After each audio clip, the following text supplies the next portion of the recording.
Well, here's a challenging calculus problem if you do not know the trick. But once you know it, and you only have to see it once, this problem will become very easy.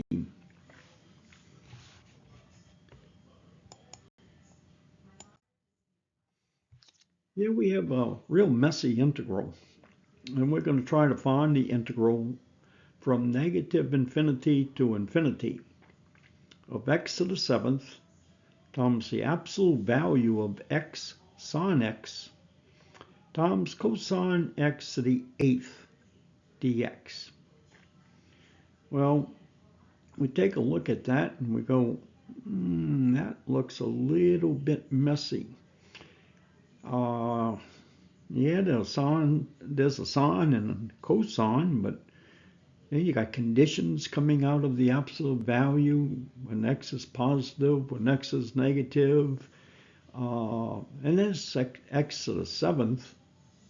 You could maybe try integration by parts multiple times. It just looks like a mess. But it don't have to be. And this is a trick that I did not see in college until I was in graduate school. And I was sitting in a course on Fourier analysis in graduate applied physics. And I was told this trick. And when the professor mentioned, well, the answer is, and he wrote it on the board and explained why in one sentence, I'm going, well, that's obvious.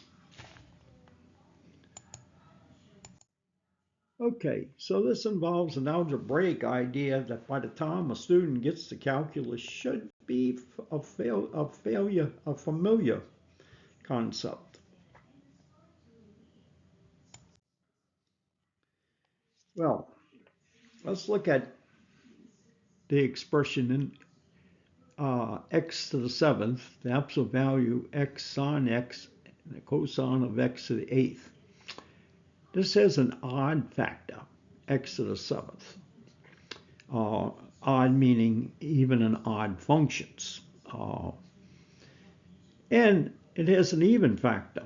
The absolute value of anything is going to be, well, this is centered on the origin. That will be an even function.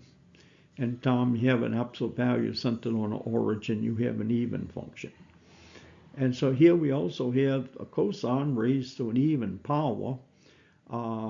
That's also an even function. The cosine itself is an even function, so that the power doesn't really matter. So with little thought, this means we have an odd function. So if I have an odd function times an even function, I have an odd function. In case you forgot, f of x equal and f of negative x, if one is the negative of the other, then it's an odd function. So let's take a look. The symmetry of an odd function's graph gives the positive area on one side exactly equal and cancels with the negative area on the other side of the origin. So if I have positive area on the right, I have an equal magnitude negative area on the left. If I have positive area on the left, I got an equal negative area on the right. So the area actually always cancels the left side of the origin with the right side of the origin. With that having been said, and we look at the graph of this function, it really does look like an odd function. Yes, we cannot see all the little details, the little minor wiggles here, but it really does just scream odd function. What comes to mind? Well, we see the origin and it suggests the odd function. We've just gone through and analyzed it, and we do have an odd function.